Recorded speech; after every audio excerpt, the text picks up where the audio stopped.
नमस्ते प्रणाम। आज मैं आप लोग के बीच में बहुत ही प्यारा सा गीत लेके आई हूँ। विवाह गीत है, बेटी विवाह गीत। अगर पसंद आए तो ज़्यादा से ज़्यादा शेयर करना और चैनल को सब्सक्राइब कर लेना और अपना प्यार दुलार आशीर्वाद इस छोटी बहन पे बनाए रखना।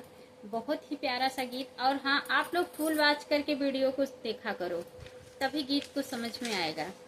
काहे के मोरी धान से जिया लगाऊ, अरे फूलवा दीहू छितराई रे ललन, अरे फूलवा दीहू छितराई रे ललनवा।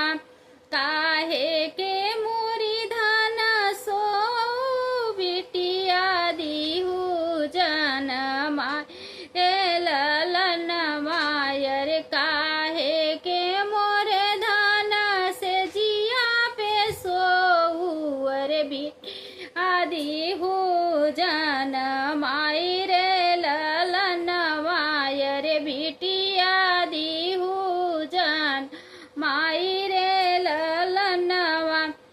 निदिया के मारे पिया से जिया पे सोयऊ, अरे फूलवा दी है ऊँचित राई रे ललनवा, अरे फूलवा दी है ऊँचित राई रे ललनवा। पुतवा के लालच पिया से जिया पर सोयऊ, अरे बिटिया दी है ऊजन माई रे ललनवा। पुतवा के लालच पिया से जिया पे सोयऊ, अरे बिटिया दी है ऊजन माई रे ललनवा, अरे बिटिया दी है ऊजन माई रे ललनवा। सासु ननद घर दिया नान बारई, अरे पी बैठई मुहवा फूलाई रे ललनवा, अरे पी बैठई मुहवा फूलाई रे ललनवा। सासु ननद घर दिया नान ले सई, अरे पिया बैठई मुहा फूलाई रे ललनवा, अरे पिया बैठई मुहा फूलाई रे ललनवा। अरे जेही दिन मोरी बेटी तोहरा जनवा, अरे भयनी बजरन कराती रे ललनवा, अरे भयनी बजरन कराती रे ललनवा। अरे जऊ मई जनते बेटी को खिया जनम बुअर खाती जहर मरी जाती रे ललनवा, अरे खाती जहर मरी जाती रे ललनवा।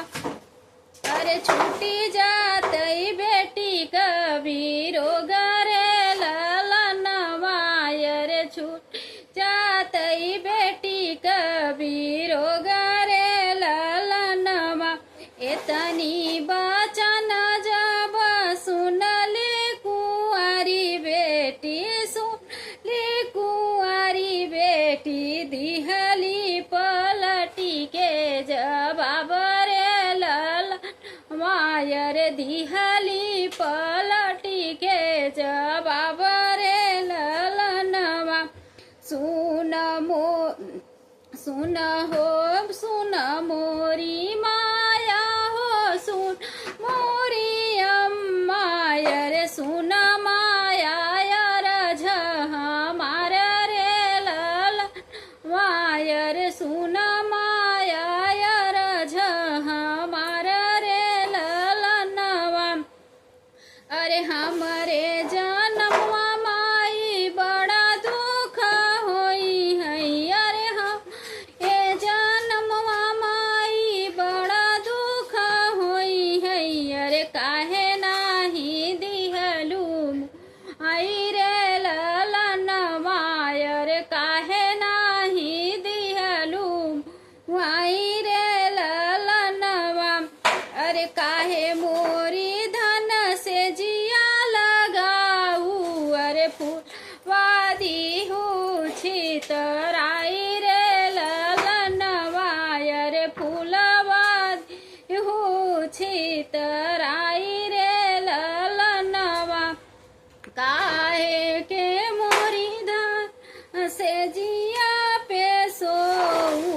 अरे फूलवा दीहू छितराई रे ललनवा, अरे फूलवा दीहू छितराई रे ललनवा। बहुत बहुत धन्यवाद। आप लोग अपना प्यार दुलार आशीर्वाद बनाए रखना। हाँ, जब आप लोग वीडियो को फुल वॉच करोगे तभी गीत का आनंद ले पाओगे, नहीं तो नहीं ले पाओगे। अगर गीत पसंद आए तो ज्यादा से ज्यादा शेयर करना।